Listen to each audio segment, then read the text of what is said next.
Motorneiro demitido nega a responsabilidade pelo acidente com o trem turístico que matou 3 pessoas em 2012 na estrada de ferro Campos do Jordão. Pela primeira vez, condutor do bondinho de Campos do Jordão fala sobre o caso. Ele nega a acusação de que estaria acima da velocidade no dia do acidente. Não foi falha humana, foi falha mecânica. Não, foi falha mecânica. Além das 3 mortes, descarrilamento também deixou 41 feridos. Quase 4 anos depois, sobreviventes reclamam da falta de apoio e cobram do Estado indenização. Eles nunca ligaram pra gente para dar nenhum tipo de assistência, eu nunca recebi uma ligação, é muito tempo. Médicos adiam a transferência de Marco Antônio Raupp para o hospital em São Paulo. Ex-ministro e atual diretor do Parque Tecnológico de São José dos Campos continua na UTI após acidente de carro no sul de Minas Gerais. Modernização. Ilhabela quer integrar transporte coletivo com táxis e o Aquabus. A frota nas ruas já foi renovada, mas as linhas pelo mar ainda precisam de acessibilidade. Em Taubaté tem motorista trocando o carro pelo pedal. Com o carro eu sei que eu pagava combustível, era estacionamento, IPVA, óleo, seguro. E já com a bike eliminei todos esses itens. Arte excepcional. O festival mostra a veia artística dos alunos da APAE de todo o estado. Ao vivo, os detalhes da abertura que acontece hoje em Taubaté com o show da banda Detonautas. Essas e outras notícias agora no Band Cidade, segunda edição.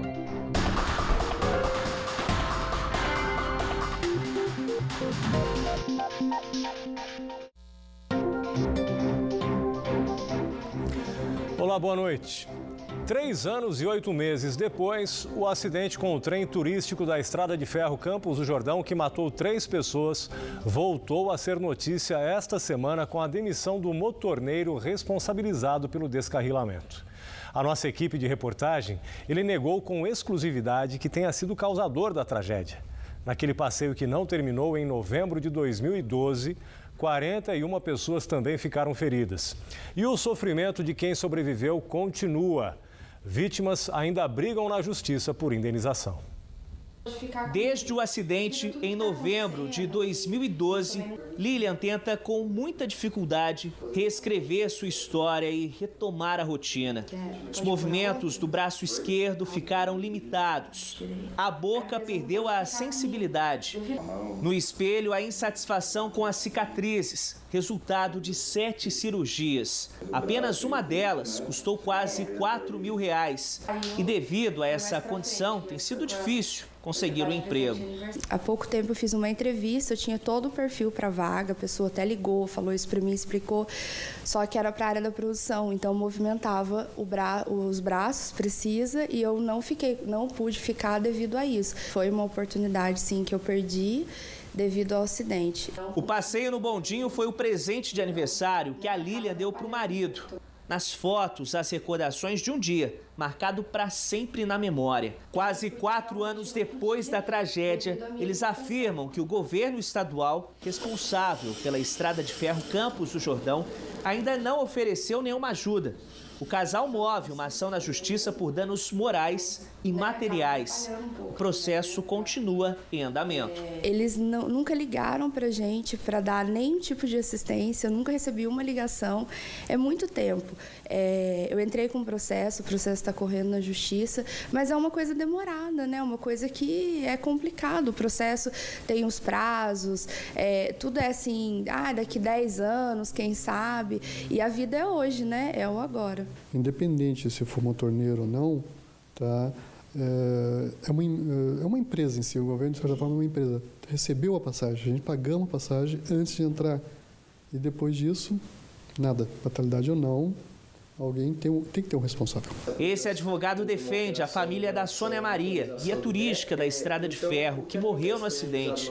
O Estado já foi condenado em 2 instâncias por danos morais e materiais, mas já recorreu da decisão. A responsabilidade ela é objetiva do Estado. Bastando que a vítima estivesse dentro do trem no momento do acidente, bastaria isso para que o tribunal reconhecesse a indenização. Tanto é assim que reconheceu, como já reconheceu reconhece em 100% dos casos, né? Então, por uma questão humanitária, entende que o procurador tinha que até mesmo desistir desses recursos, uma questão humanitária da família. O acidente foi no dia 3 de novembro de 2012. O trem seguia de Campos do Jordão a Pindamonhangaba. Ainda na Serra, em Santo Antônio do Pinhal, a automotriz descarrilou. 3 pessoas morreram e 41 ficaram feridas.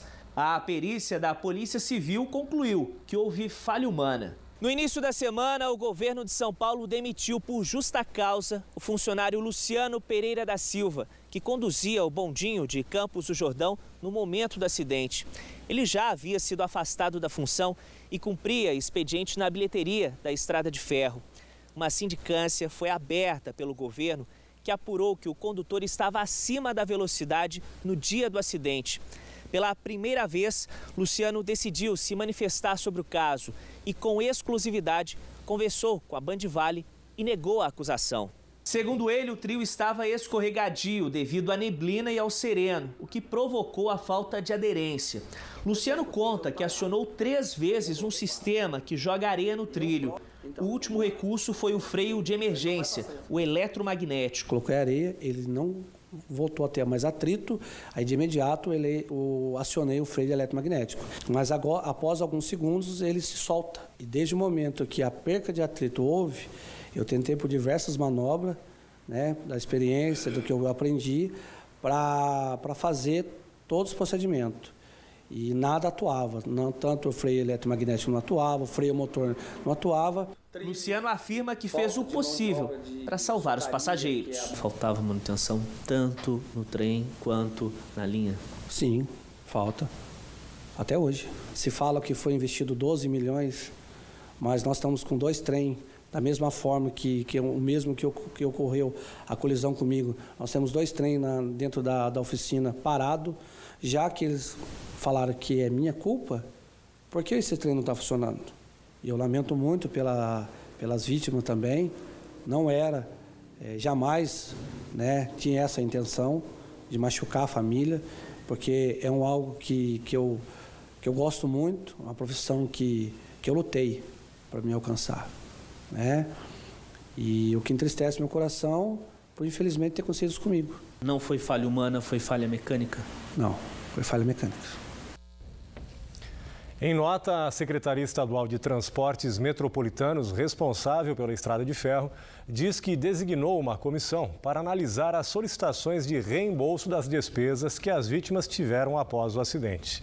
O Estado ainda diz que as vítimas não demonstraram interesse em obter o ressarcimento administrativamente. A nossa produção também questionou sobre o que disse aí o motorneiro na reportagem, que reafirma ter havido falha nos freios do trem turístico, mas não tivemos resposta até o fechamento desta edição do Band Cidade.